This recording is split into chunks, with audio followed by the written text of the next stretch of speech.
Welcome back to 7 Steps to Sell Your Home for More. This is number 4, marketing.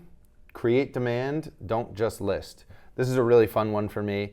For anybody who doesn't know, I have a background in marketing, sales. I've owned a media company for coming up on a decade now. So this is a great one and probably one of the most overlooked. I hate when I see listings with terrible iPhone photos. I think it is just such a slap in the face to the property. I think it's such a disservice as an agent. I mean, you're talking about making, at the very minimum, a couple $1,000s on a listing, and I hate to hate here, but it's just I can't stand. Tell us how you really feel, Mike. I just can't stand as a person with a media background, like a photo video background.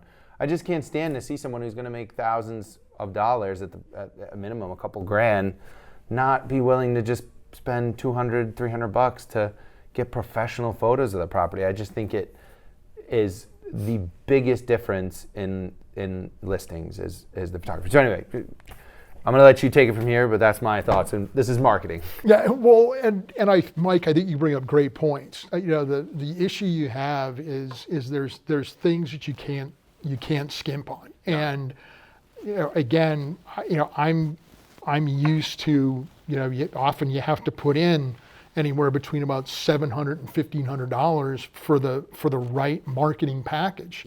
Yeah, and that includes the right photos, potentially a drone video depending on the property. Yeah. Sometimes a website or some sort of web page, QR codes. These are all the things, because the reality of it is, first impression nowadays is almost always online.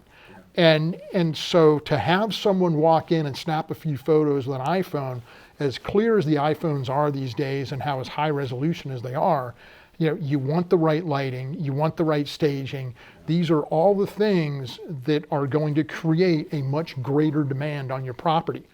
And that's one of the things that when we sit down, we'll go through with you. Yeah.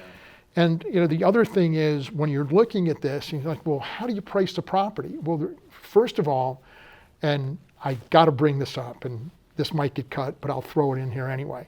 There's a movie out called Draft Day, and Kevin Costner's the star in it. And this, to me, sums up real estate perfectly, especially in a strong market. And anyway, basically, Kevin Costner and is doing a deal. And the bottom line is, they're just about ready to do the deal. They make an offer, and the guy kind of hesitates, and about 30 seconds later, he goes, okay, we'll take the offer. And Kevin Costner goes, nope. He says, we live in a completely different world than we did 30 seconds ago. Right. and the reality of it is, this is what real estate is. And most markets are like this. You have open houses, you get offers, and you start moving forward. You're in escrow. And so the market changed on a weekly basis. Yeah. So what I've seen happen is, and this is where you need an agent that's willing to do this. You have to sit down and you constantly have to realize what's out there, yeah. what's pending. And it's a little harder sometimes to get that information, but if you know the realtor, call the agent up and say, hey, just give me a ballpark. I understand you might not want to give me the exact number, but where are you at? Is the market moving up? Is it stale? Yeah. You have to ask those questions. Then you have to go back and look at what's closed. Yeah. And and the market is constantly moving, yeah. and you have to be on top of it. You want to do coming soons, for 10 to 14 days. It creates a buzz. It creates a need, a desire. Yeah. People are actually interested when they see that. The other big thing is, this is huge. Where is your target market? It's not just in the neighborhood. It's in the immediate area. It's in the city. But at the same time, how are you going to reach those people? And we can go over that, because you want to reach people that are immediately close to the proximity of the property, but you also want to know where people are coming in from. What areas, depending on where your property is, there could be a lot of out-of-towners. Yeah. Now, if you want to sell local, that's up to you, and we'll market a completely different way.